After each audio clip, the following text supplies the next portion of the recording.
This program is brought to you by the Center for a Sustainable Today.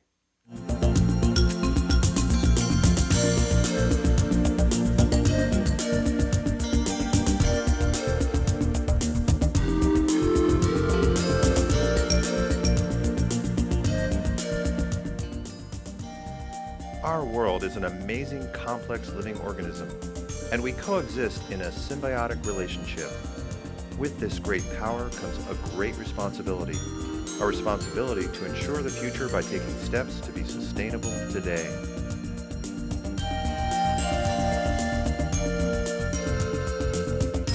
And now here are the hosts of Sustainable Today. Hello, and thanks for joining us on Sustainable Today, the show that helps you take action right now to become more sustainable, both at work and at home. Now, our topic today is something that affects us all, even though we don't always realize it, and that's marketing. Thanks, Gene. And even though I've worked in marketing for my entire career, I was pretty shocked to read that we are bombarded by up to 3,000 marketing messages a day. From that TV commercial that makes us laugh, to the catalog that we thumb through at the table, and even the email messages filling up our inbox, everyone's trying to sell us something. And today, an increasing number of these messages are promoting products and services that bill themselves as green or eco-friendly. Well, ain't that the truth? And it seems like there's a new green or sustainable business coming online every day that's being launched, whether it's a website or a business down the street. Now, how can we tell the difference between what's green and what's sustainable?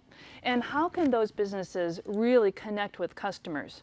Another question that will come up today is, how do we tell the difference between a company that really is genuinely responsible and those who are jumping on the green bandwagon? Lots of questions on the marketing scheme. Yeah, that's right. And so today, we're joined by Ruby Gates, principal and founder of MarketShift Strategies in Portland, which develops business strategies and communications programs for businesses and nonprofits in green building, climate change, energy efficiency, and renewable energy technologies. Welcome, Ruby. Thank you. So tell us a little bit about market strategies. Oh, before we go there, let's introduce our other guest. Yes, sorry. I want to introduce Melanie. She's recently received an MS in Marketing Communications from the University of Oregon, where she recently conducted research on green marketing. Plus, she also consulted extensively on the University Enviromedia's Greenwashing Index. And now it's your turn. Thank you. Okay. We've also got another two great spotlights for you today. One relates to printing of all those marketing materials we see every day, while the community spotlight today features a local nonprofit that's endeavoring to create a sustainable today. You might be surprised to see who we're talking about. Well, you'll just have to stay tuned for that.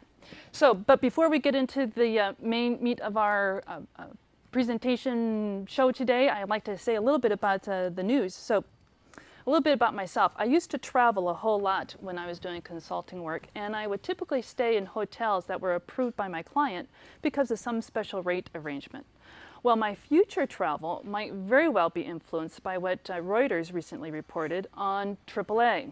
That's right, AAA is adding an eco icon to their famous tour books. So, green lodging is a hot trend in the hospitality industry, and many national chains as well as local hoteliers alike are going to be vying for that eco icon that AAA is developing, because they're hoping that when a traveler scans down that matrix and sees all those diamond-studded options, that those customers are going to choose a green certified hotel over a comparable competitor.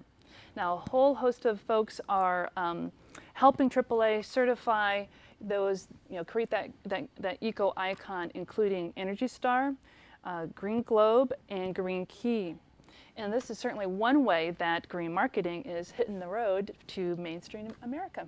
So look for those tour books. I will. I'm actually traveling next week, so. But you don't have this yet. I don't have a hotel reservation yet either. Oh. So. Well, I also want to talk about Whole Foods Market has committed to a third-party system for verifying that its private label products do not contain genetically modified organisms, or GMOs, as they're called. Environmental Leader reports that the Non-GMO Project's product verification program is the nation's first system designed to scientifically test whether a product has met a set of defined standards for the presence of genetically modified organisms. According to the FDA, and this really shocked me, as much as 75% of processed foods in the U.S. may contain components from genetically modified crops. Data from the U.S. Department of Agriculture also indicated that 91% of soy, 73% of corn, nearly all the sugar beet crop, and about 70% of canola as now being GMO. So the first Whole Foods private label products with the seal are expected to be in stores before the end of the year, according to Media Post. Can we eat anything? No, really, I'm trying not to. Drink some water, though. I think water is a good plan. A good plan. Well, I'm thinking that a lot of retailers are really beginning to step up to the plate here in terms of their jobs, in terms of going green, and but I do have this love-hate relationship with Walmart. Have you ever seen the film? What's not to love? Well, I'm wondering. have you ever seen the film The High Cost to Low Prices? I actually have it on my Netflix. I haven't seen it yet. Well, Yeah. ever since I watched that documentary, I've mostly been on the hate side of that equation, although that might be a little bit strong. But anyway, here's the deal. They go and do something right every once in a while, Walmart does, and what they're doing this time is, according to Reuters, is the Senior Vice President of Sustainability, Matt Kistler is his name, announced that the company is going to introduce an index that they will use to evaluate their 60,000 plus suppliers and products on how green or sustainable they are. Now, the company is going to use that index in order to determine which products remain on the shelf and which products go. And as the world's largest retailer, basically, some folks are saying that a Walmart really does have the clout to help its suppliers, or almost demand that its suppliers change. So that puts 1 point on the love category, on the left side of the equation. Right. Now, certainly there's a marketing angle to this that will benefit Walmart. However, it's also going to benefit all those retailers, all those product manufacturers, because they're going to covet that recognition and that product placement, internationally. So I'm just thinking it's going to be akin to the Good Housekeeping seal of approval, that Walmart is going to now usurp that housekeeping seal. And oh, by the way, I did notice this in the article, that Walmart shares went up by 21 cents the day that the announcement was made, that announcement was going to be made. So clearly that's marketing, doing its thing. Very well-timed strategy. Exactly. Well, I feel, and a lot of people probably feel just as conflicted about Walmart as you do, Jean. Mm-hmm. And it's good to see that there's a brand that's as big as Walmart, and usually perceived as the bad guy, trying to make a positive difference. Mm-hmm. Or maybe it's just a clever marketing strategy, like you said. And so that's probably a good time to start talking to our guests today about marketing. Mm-hmm. So, Ruby, I want to start with you. It seems like, and I'm sure everyone would agree, every brand is trying to have a green marketing angle. In your experience as a marketer, what are the most successful ways to market a sustainable business? And do you have any examples that you can talk about? We actually market sustainable businesses by using actually two principles. The first one is authenticity. The second one is storytelling. Now, when you marry these two things together, authenticity and storytelling, suddenly you're not making claims about your sustainable products or your sustainable services. You're actually engaging in clear, precise storytelling about your journey through sustainability. A lot of companies, you're going to find this over and over again. Walmart's a great example. A lot of companies are early adopters of sustainable practices, and they become easy targets within the consumer marketplace.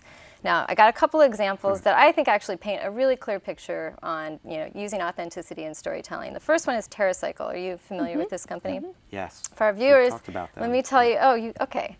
Teracycle is a company that they have products, green products, and they do gardening supplies, they do home and office products, school products. They also do bags, they also do cleaners. Tom Zaki, he's someone that's really not about just green products. He's really about creating a new paradigm on waste removal. He has actually shifted the way consumers, the way retailers, and the way manufacturers are handling waste stream.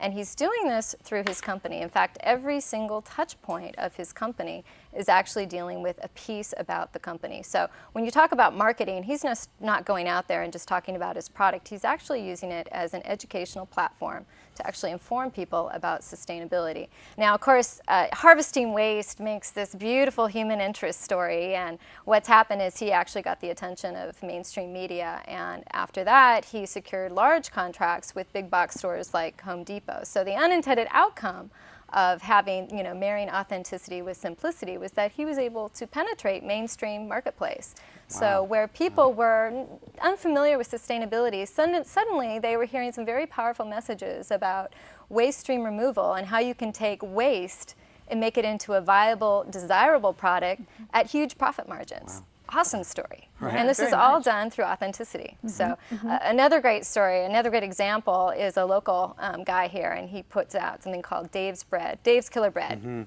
You guys are probably familiar with this. I have heard of Dave's. Now, Dave has a sordid past. He was actually incarcerated for a number of years because he was a drug trafficker and he used drugs. He had some kind of reformation occur when he was in prison. So the bread is literally a killer bread. It's literally killer bread. Okay. Exactly.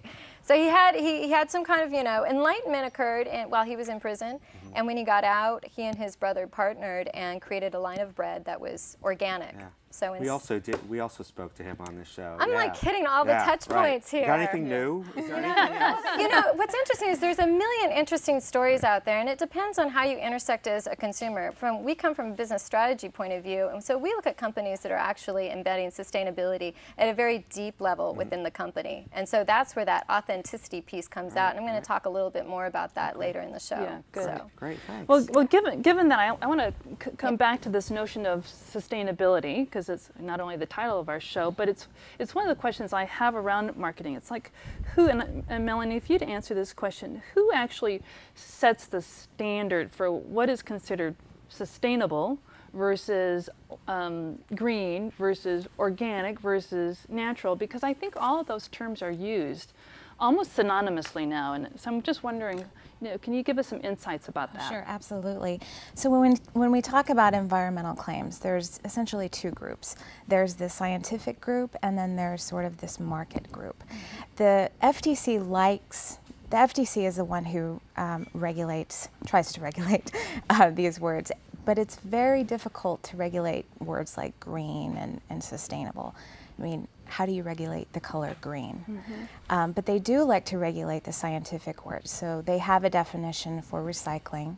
They have a definition for, biodegradable.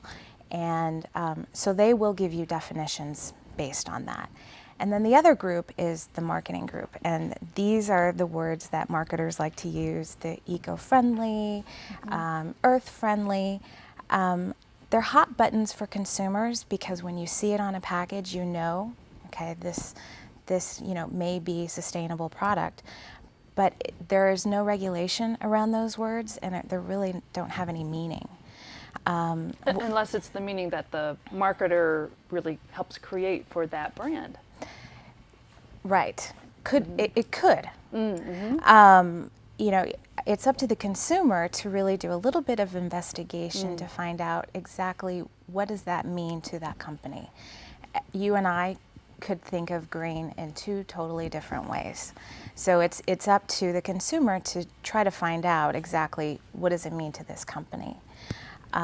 What we've learned from the Greenwashing Index, where I've done some consulting, is that smart consumers see green kind of as a red flag, and they will reject those empty phrases.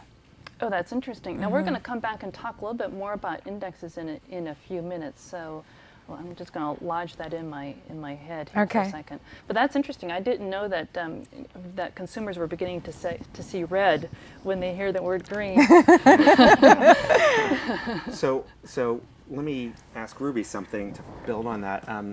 So these claims, the environmental claims, as a marketer, it's so hard to, in my experience, overcome the two fundamental triggers for a purchase, which are price or quality, right? And so it's easy, I think, to challenge this concept of how much, or I'm not challenging, but I imagine it's easy to challenge the concept of of how misleading these green claims can be by simply saying, well, aren't people just buying the cheapest product or the one with the best reputation? I mean, do these sustainable claims really matter in a consumer's choice? And I'm wondering, what you've experienced with that. Well, to also build on what Melanie was saying, we're starting to enter into a conversation that really touches on the complexity of consumer behavior. Because we've understood that it's really not cut and dry. For instance, price and the terms green are not necessarily the stopping points of where we may determine the purchase of a product over another. What Columbia University did a fantastic study around what they called the green mind and what the barriers were for the green mind. And what they found is that when people approach a green product decision and they're in an analytic state of mind, they're really not open to a lifestyle change. And so that's where the price point is actually going to trigger their decision. And so they're going to go for the lower price point, which often means it's going to be a product that's not sustainable or environmentally positioned. The second thing is that if they're in an emotional state, they're much more likely to make that lifestyle change. And that's why some of these terms I think people see red is because they're being triggered emotionally and they've had sort of a false relationship with those terms. They've not actually, those terms have not given them the product that has promised the benefits that they were expecting. And so these people are now having a resistance to certain claims that are being made. Now this tarnishes the whole sustainable movement because, as Melanie was pointing out, there are certain terms that we're using and we're still, I think, wading through finding a language that really nails sort of the consumer price point in the moment of purchase. So when it comes back, this is a long answer to your question, but I feel that it's very complex, and it's not going to be based on price or whether the product is green. It's much deeper than that. Okay. So what are some of those terms that you're starting to see kind of float to the top that are really powerful?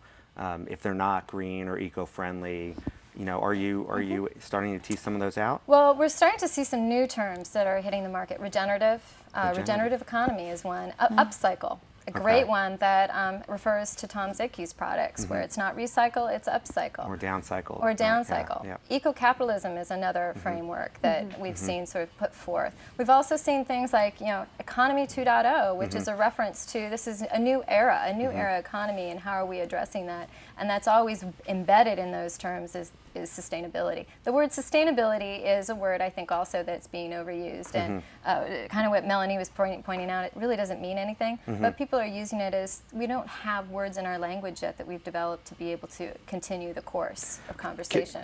Can a brand that's sustainable amongst all of this confusion be differentiated by its sustainability? Absolutely. Okay. And I'm going to go back to a simple example that we tried out earlier, Dave's Killer Bread. You know how he teaches people about the organic products that are in his bread is he says, just say no to drugs. It's a nod to his past, which is this authenticity story, but it's also a nod to the fact that the ingredients in the bread aren't treated with any chemicals or fertilizers. Okay. Fair enough. Wow. All right. Well, I want to come back to this notion that things might not mean anything, because there's lots of folks that are organizations that are doing these indexes, these certifications, and other mechanisms to help consumers be more confident that what they are buying is green or sustainable or eco-friendly. So Melanie, could you say a little bit more about that? Sure. So coming out soon, the FTC is going to help consumers figure out the certifications a little bit clearer. There's going to be a list of third-party certifications, but it hasn't been made clear yet exactly how they're going to ascertain how these certifiers are valid, so we'll have to wait and see. The problem with certifications and seals is that there's a lot of them, and there's no standard for it. So if I had a product, I could take it and get it certified, change the product, and I don't have to get it recertified. And that's one of the problems that we're seeing with the certifications and the seals, and who regulates that. So again, consumers need to be knowledgeable and react to the words green and seals, but to be a good steward of the environment, we really say do your research, do your homework, and find out from that product or the service that you're getting exactly what they say. Yeah, that's really good advice, and we're going to come back to that here at the end of the show. Well, many of the 3,000 marketing messages that Will mentioned earlier we see every day are in print form: magazines, newspaper ads, catalogs, even the tags on apparel. And those materials consume limited resources and often employ inks that may pollute our air and water. So a growing number of printers are beginning to offer environmentally responsible printing options like 100% post-consumer waste recycled paper or biodegradable ink. Now in Eugene, Oregon, Green Solutions Printing is taking green printing to the next level. Hello, I'm Eugene Dendas, and I'm here today in Eugene, Oregon to talk with Daniel Swantek, who is the founder and CEO of Green Solutions Printing. Daniel, I'd like to thank you for inviting Sustainable Today into your facility. Thank you for being here. Thank you. Tell me about your warehouse and where we're at. Well, this is our production facility where we produce all of our products, brochures, sell sheets, postcards. It's a carbon neutral facility. I'd like to say that I'm a firm believer in that sustainability is a path, not a destination. So it's not something that you get to, it's something that you're constantly striving to improve. And so we have kind of used that model as our mantra for moving forward. So the things that we've done to date have been utilizing only high post-consumer waste content paper, using only high soy-based ink content inks. The things we've taken a step beyond that has been we run on 100% green energy through our electrical provider. We are carbon neutral, so I'll break that down a little bit. We put money towards the carbon fund, which supports other initiatives, which then offsets any of the carbon that we utilize. However, we're also internally creating our carbon inventory to see where our baseline is. So the goal would be that eventually we don't need to buy carbon credits in order to be carbon neutral. So this is actually 100% post-consumer waste paper right here. As you can see, it's got a little bit of a texture to it, and that's the uncoated characteristic. The most resource-intensive part of printing is absolutely paper. The amount of paper that's utilized in the printing industry itself is just enormous, and the amount of energy it takes to not only, whether you're using virgin or not, to just process that paper and make it ready to be printable is a lot, not to mention once it's gotten rid of and all the waste that goes on with it. So it's a tremendous amount.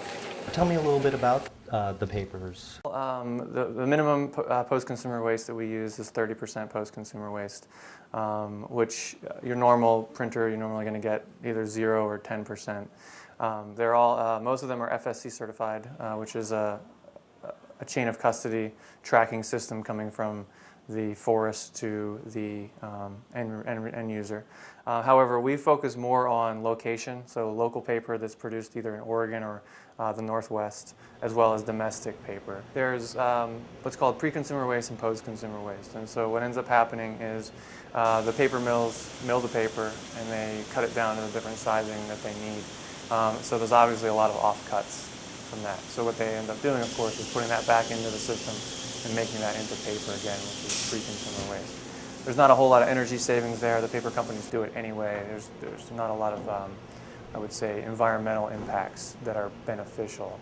Once it goes out into the consumer, to the printer, whoever, it then gets recycled through the waste stream. Hopefully, depending on where you live, it's better than others. And then it's brought back to a recycling facility. It's de-inked. Some recycling people use chlorine, which all of our papers are chlorine-free. So obviously chlorine is a pretty damaging chemical. So all of our stuff is elemental and chlorine-free as far as the recycling process. So what they call is more de-inked. So then it's then put back into the mill. The mill takes this de-inked paper and re-mills it essentially. And depending on the mill, it can be anywhere from, as I said, 10% post-consumer waste up to 100% post-consumer waste. And so they're presently the only type of paper you can get that is 100% post-consumer waste is that uncoated stock that I mentioned earlier. In order to have a glossy paper, it does have to be coated. Coating still takes a virgin type stock to be able to adhere to it. In your literature, you talk a bit about non-wood fiber and also non-forest source. Could you explain those a little bit more in detail? Non-wood fiber is essentially paper or pulp that has not been milled from trees. So some examples out there in the world are hemp, flax, and kanaf, things that we constantly source. And that's kind of the next level of paper. Back many years ago, they made paper out of hemp. And it was all hemp. So there's other substrates, there's other material out there that could be used for paper that could be far better and far more ecological. But again, it's a matter of availability in the market. The quality of paper that you get from hemp or nonwoven fiber, if milled at a professional mill, is just as high quality. You can get really high gloss, you can get matte, you can get uncoated. Most people wouldn't even notice that it was hemp. Let's talk about some of the inks that you use. Can you describe to me Sure. what you use? Well, we use a high percentage of soy-based inks, depending on the machine, anywhere from 100% soy to 50% soy. All machines can take soy-based inks. We brought in a brand new piece of offset 4-color printer, which uses a tremendous amount of less energy as well as soy-based inks, and it doesn't use solvent. Water in printing equals solvent, so there's a lot less VOCs, which are volatile organic chemicals that are released into the atmosphere, which are damaging not only to the environment but also damaging to the people working around them. So that particular machine has a very low environmental impact because of the fact that it does not use that type of solvent. The older machines, they do use a water system, so they do have a solvent that's kind of working with the inks. But the soy ink is, again, anytime you're taking less solvents, less petroleum, anytime you're using less petroleum, it's a win-win situation. From an economic standpoint, it's always better to reuse any inks that we can, but inevitably there's going to be inks that we cannot reuse, so we put them in their containers, and we end up sending them to a facility that recycles them and uses that for other purposes. This container right here is called a ZEP tank, and what it does is it completely recycles the cleaning solvents that we use. There's always solvents used in printing, so what this tank does is recycles and filters the solvents constantly. And what that allows for is so that we don't ever have to throw the solvents away. We keep reusing it, essentially, so it continues to clean it. And it minimizes the solvents that we have to use in our operations. We are constantly looking at the resources that we're using as well as the resources that we're saving. What we have here is a burned image on a plate. We have a set of lasers right here which burns the image directly on the plate in the press, so there's no external chemicals or anything else involved. It's all done on the press. What we have here is our blanket unit, which the image on the plate is burned in a positive form. It is transferred to the blanket, which becomes a negative form, and then when it hits the paper and the back cylinder, which is unfortunately behind this unit here, it is squeezed once again and turned back into a positive form. This is only a preview. This is only for preview purposes, not for color. So this is exactly what I want, so I'm going to select those. Now it's selecting all 4 units as burning plates for all 4 units. Just by pushing that button there and then confirming it once more, I will be burning plates. Can you tell us a bit about the banner printing and what types of materials are more desirable? There are a lot of recycled plastic materials that you can use for large format printing, which is something we learned. It's something that's come to the market since we originally started doing our large format. So there's recycled plastic as well as Tyvek, which is not a recycled material, but it is a recyclable material, and there's a lot of low impact in production of it, because that's actually where PVC gets most of its damage. There's canvas material, natural material. It has to do with other suppliers bringing them to the marketplace. So is it a high percentage? High percentage of printing on banners is still PVC. However, more and more you're seeing products out there that are allowing for an improvement. There needs to be technologically advancements as far as improving all of our inputs, especially in printing. I mean, printing is a relatively environmentally damaging industry. And so to say that it's all green, it would not be fair. But it is fair to say that there are improvements constantly The concept was always that we believe in environmentalism, and we use that as a marketing tool. However, it's not the only reason we market ourselves. Is that it's now hip. My personal philosophy is, kind of taking all the different facets of sustainability. Sustainability has come to mean a little bit environmental. However, there's social aspects to sustainability, there's economic aspects to sustainability, and there's environmental aspects. So now they're calling it the triple bottom line. Thank you very much for letting Sustainable Today come in and see Green Solutions printing in action. Appreciate it. Thank you so much. All right. This is Eugene Dendas bringing you the tools to be sustainable today.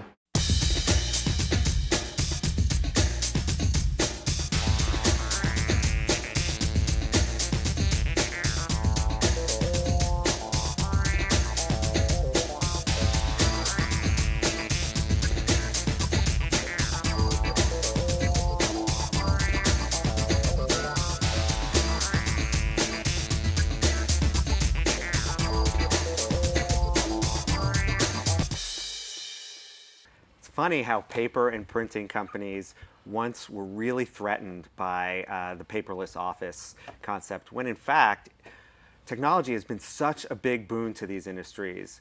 We use more paper and ink today than ever, which means we also need to be more responsible in choosing those papers and inks. So let's get back to certifications and how they might help. So Ruby, we talked about with Melanie a minute ago these certifications, and I'm wondering, do consumers really look for certifications, and which ones stand out, and what do they mean? It's a great question. Informed consumers do look for certifications. Consumers who are maybe entering the marketplace for the first time and are looking at sustainable products probably don't think to look for certifications, and the certifications actually work as an excellent educational tool. Certifications are important because they're third-party acknowledgement that these products meet a specific standard or criteria, whether it's in production, like FSC is about chain of command. From the timber to, let's say, the paper mill. What does FSC stand for? FSC, yeah. Federal Standard. Oh, Forest Will, Stewardship Council. I'm sorry. Forest Stewardship Council. I should have just interjected that. And we all know there's a million acronyms out there, yeah, and there's no way we can all memorize them. You were just demonstrating that consumers could be confused by that, so sorry. But it brings up a point. I mean, here's another point. Outside there are hundreds of certifications. If you went and Googled sustainable certifications, you'd see hundreds of them. All of them are supported by acronyms, so it's almost impossible to really be able to navigate all of those. But let's go back to the point of certifications. One of them is they're a valuable educational tool because they basically signify to the consumer that these products have meet a particular standard or criteria. Okay. The second thing is they're also a great marketing tool because they do demonstrate that these products are different than the other products on the shelf. A great example, for instance, is LEED. Do you want me to tell you what it is? Could you? I can. I didn't know we tested our guests like this. You know what? You tell me. I think I know this. It's leadership in energy and efficiency design. Environmental design. I always flip those two. It's okay. It's good. Thank you. I think we're even. Yeah. We're at deuce. That's right. Yeah. At any rate, this is mainly for green development, and this is a standard or a series of codes and standards that are set for buildings, so that if you're a developer or you're a homeowner or the end user for a condominium, you understand exactly what criteria and what standards that building went through.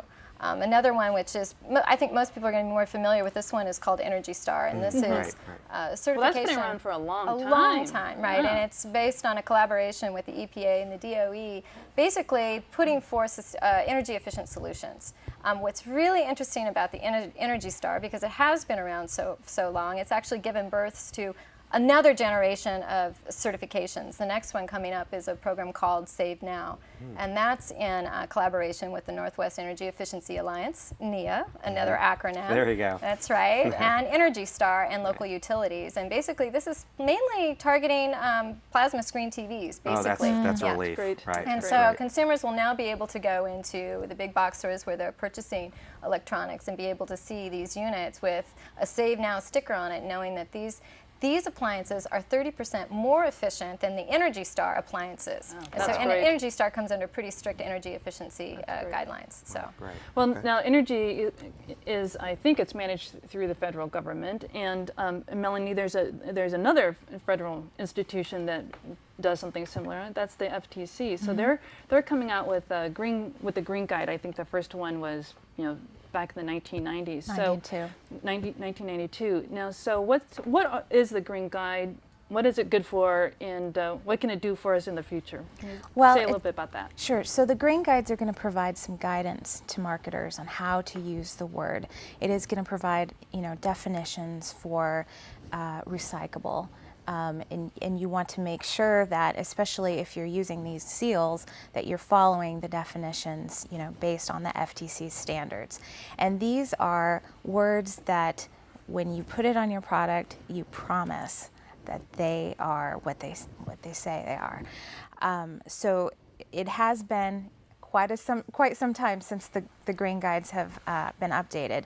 So this year we should be expecting to see an updated version of the Green Guides, and what it's gonna have inside is definitions on green and definitions on sustainability.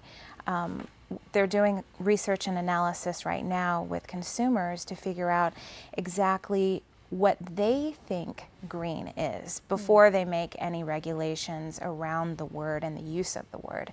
They don't want to hinder the value of the word green, or they may scrap it altogether. So we'll see. So this actually might help the situation that we talked about before the spotlight around what do words mean, Right. and can consumers really have confidence in, when a marketer says this is a sustainable product, it really means it's sustainable. Yeah, that's great. That's great. Well, I have a related question, because this is part of what you were doing with the university, and that's around the Greenwashing Index, because I have a feeling that these ideas are connected. So can you say a little bit about what the Greenwashing Index is, and again, what value does it provide to us consumers? Sure. So the Greenwashing Index is a place for consumers to go, post advertisements, and have their peers rate them. Sort of in the same idea where if I wanted a recommendation on a sustainable bicycle or something, I would go to my friend who's the expert and say, what kind of information can you give me? So it's a location, greenwashingindex.com, where people can go rate ads, and other people can say, okay, this ad is good, so it's going to get a 1, or this ad is bogus, and it's a rating scale from 1 to 5. So 5 would be really bad. And so who's doing the rating? The individual consumer? The consumers are doing it, and these are users who are environmentally, they are stewards of the environment, and they want people to know, we saw this ad, it's great, you need to know about it, and that's where you can get information. It's an education tool, and hopefully what will happen is businesses will start to learn that they have to be sustainable before they say they're sustainable, and then be accountable for the practices that they do. Well, it's almost like a consumer watch. It's like it's like you're being watched by the consumers. Like the neighborhood watch. The neighborhood watch. Yes. Yeah. Yes. So you better be doing Good what you're, and bad. Oh, that's a nice flip to it. Is that even the good ones are going to be recognized, Right. not just the ones just the bad ones. The bad ones. So that's really good. Yeah.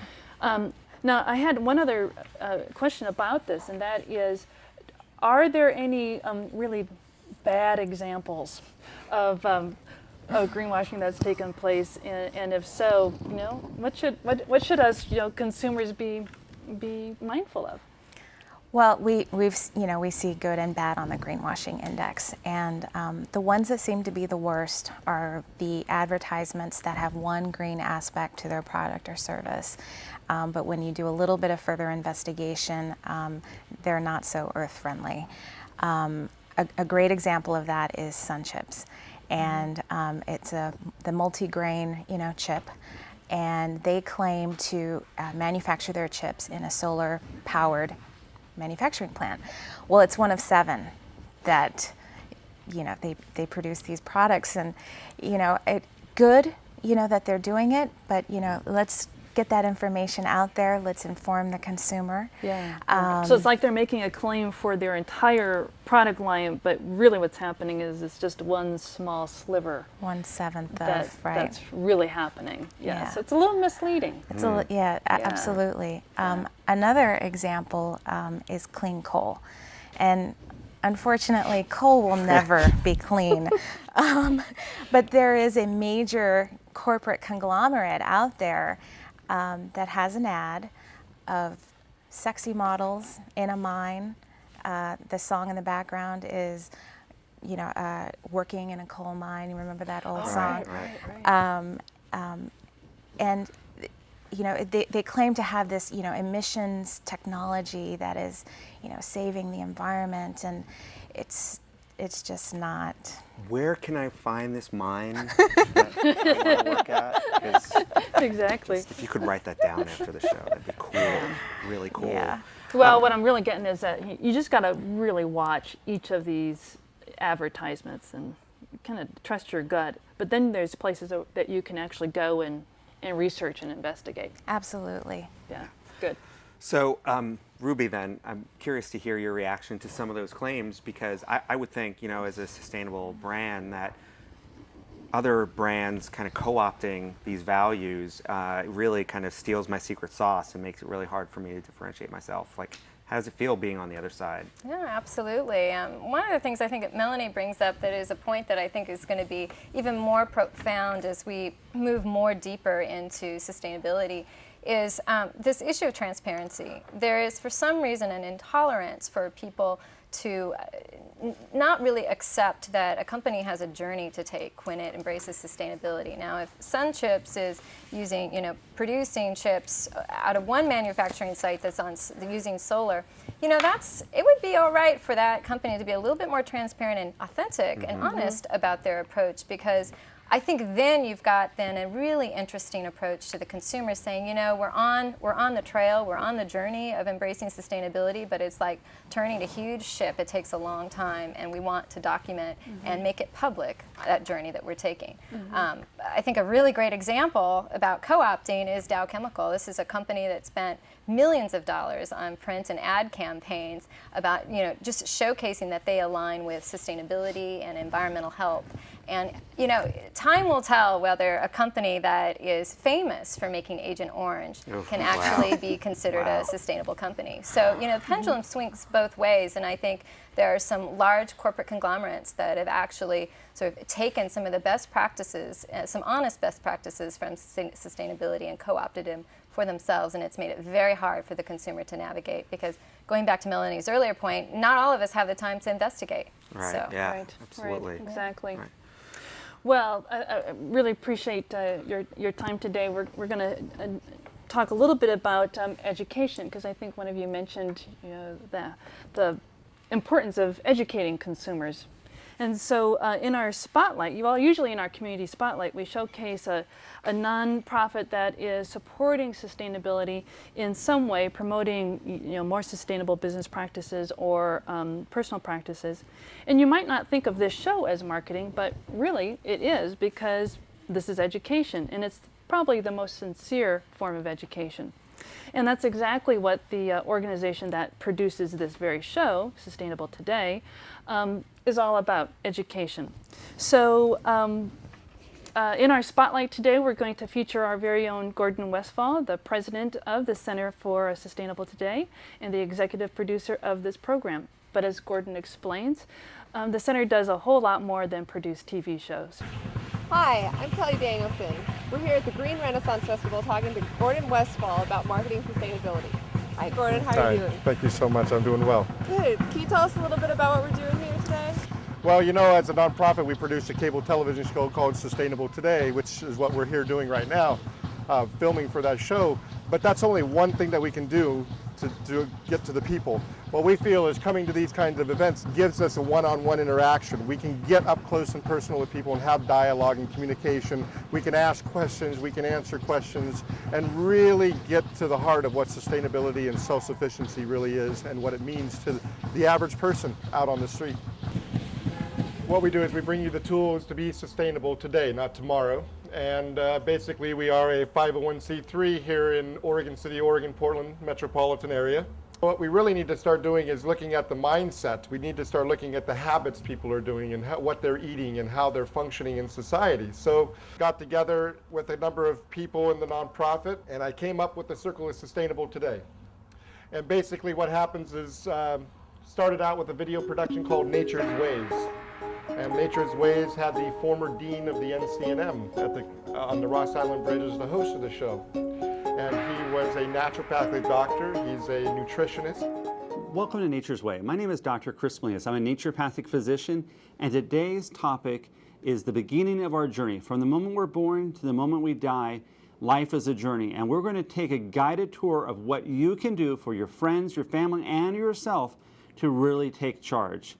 So once I realized that really the foundation of everything starts with health and wellness, that's what I believe, then I realized once I get myself healthy, now I have some abundance in the financial side of things. So I started this show called Money Matters.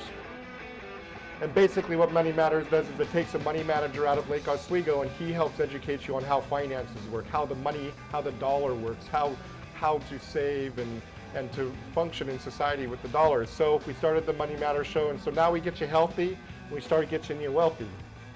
So then I said, well, there's a lot of things going out there now that I can do this. What do I do with my wealth? So we started up this show called Sustainable Today.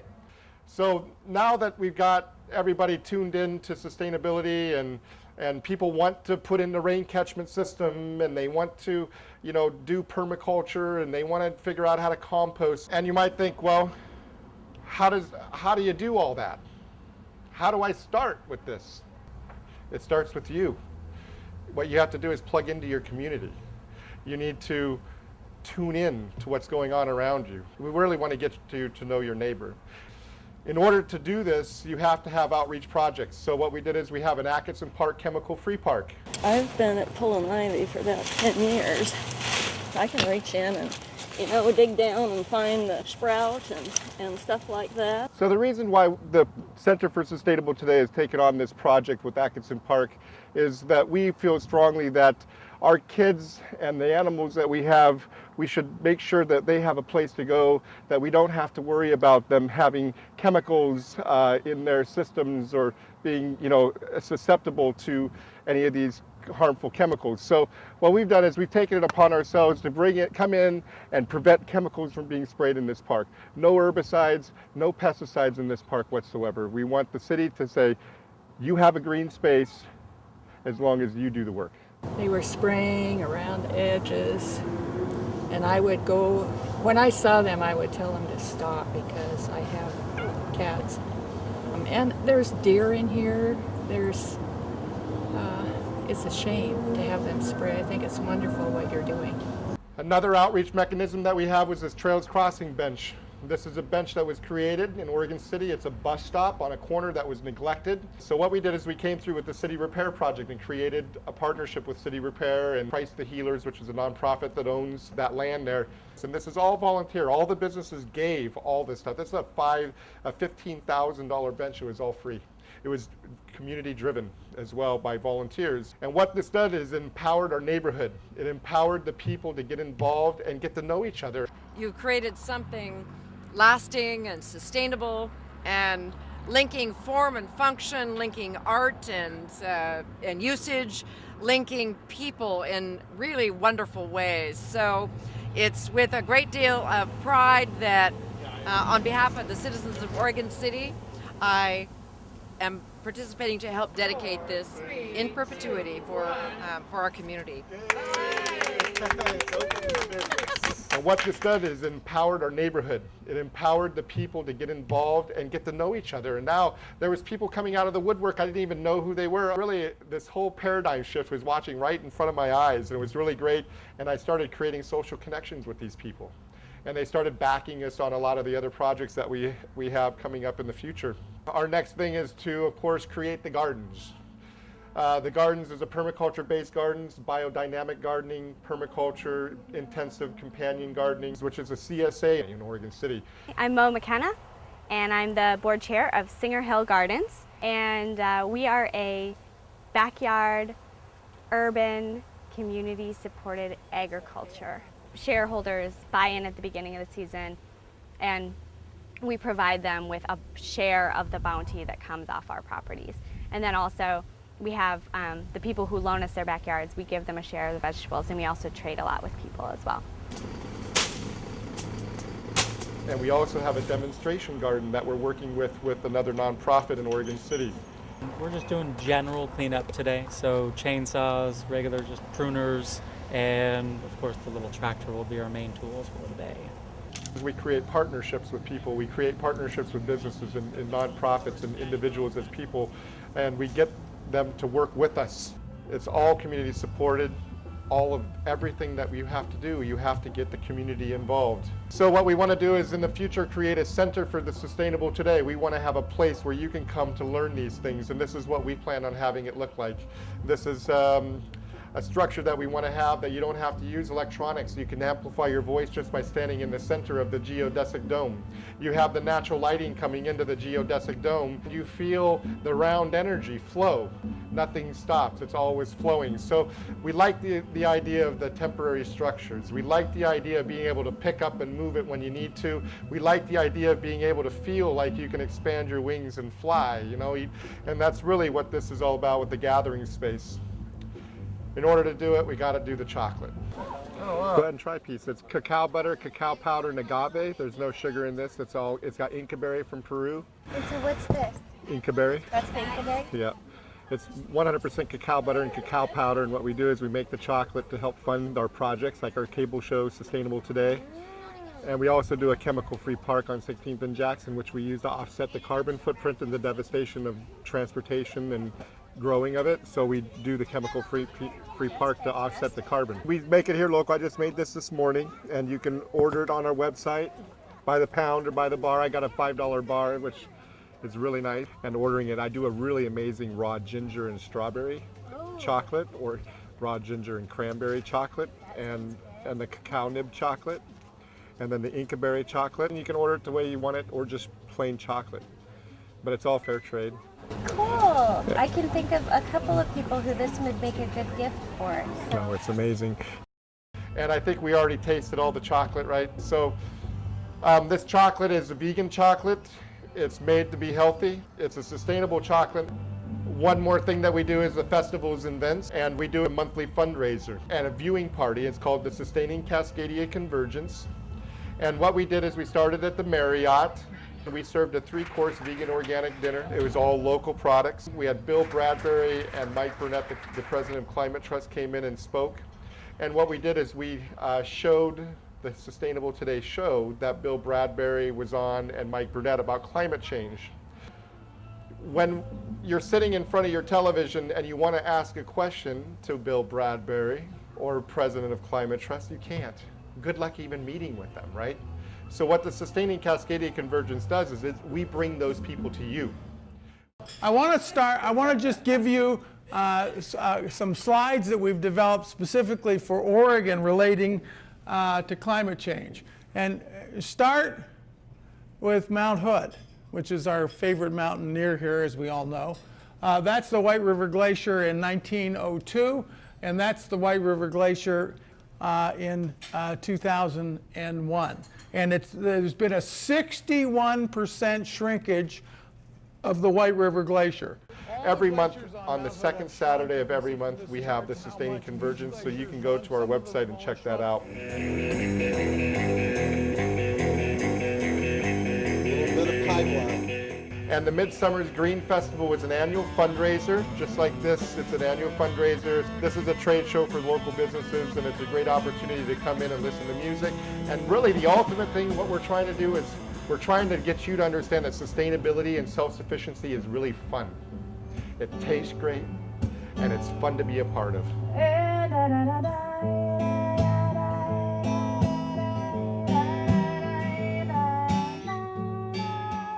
Gordon, I want to thank you so much for taking the time to talk to us today about the center, and good luck in the future. Thanks so much. Thank you. I'm Kelly Danielson, bringing you the tools to be sustainable today. Well, I've had some of that chocolate, and it's really good. Well, it looks like you've just been marketed to. Yeah, I think I have been. I think I have been. Hey, Melanie, we want to come back to one final question for you, and that is, what is the responsibility of publishers vis-a-vis what they advertise? So, for instance, earlier this year, New York Times was criticized for running an ad by ExxonMobil, in which they really made a super erroneous claim. So, what's the responsibility of the publishers themselves? Sure. So it's not the responsibility in print for a newspaper to verify the content of an ad. So it's up to the companies, and the FTC can sanction them for it. They can be fined, they can cease and desist, or they have to make it up. And advertisers, big advertisers, they know that.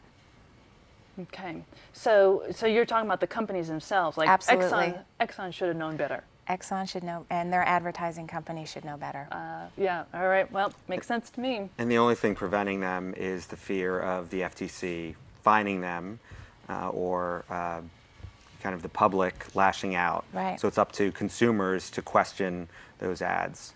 Yeah. Absolutely. And the place they should go to question those ads is, again, Greenwashing. Greenwashingindex.com. Great. Excellent. Oh, I think they've just been marketed to again. I know. Well, I know that I make it pretty standard practice in my life to really do my research when I am buying products or hiring services. And I clearly will need to continue to do that, even though there are these guides, these indexes, and certification. It really is up to us as a consumer to be aware. Not beware, but buyer be aware. That's the way I like to put it anyway, even in these green times. You know, I think in my experience, I found that the best marketing is the marketing that really, as Ruby was saying earlier, authentically connects with a consumer.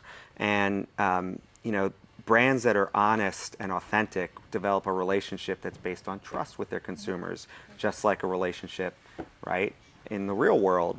And anything that falls short of that is you know, not to kind of use a pun, but it's just not sustainable in the long term. Sooner or later, it's going to catch up with them, with those companies. So hopefully we'll see more of the good stuff and less of the bad, right? Right.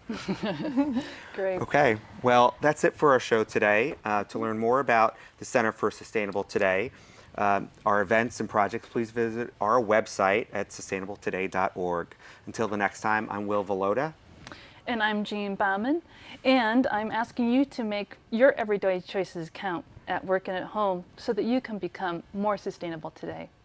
Hey, thanks you too. Thank You're you. welcome. Thanks. There's a big, beautiful planet in the sky. It's my home, it's where I live. You and many others live here too. The earth is our home, it's where we live. We can feel the power of the noonday sun, a blazing ball of fire up above, shining light and warmth enough for everyone, a gift to every nation from a star. There's a big, beautiful planet in the sky. It's my home, it's where I live. You and many others live here too.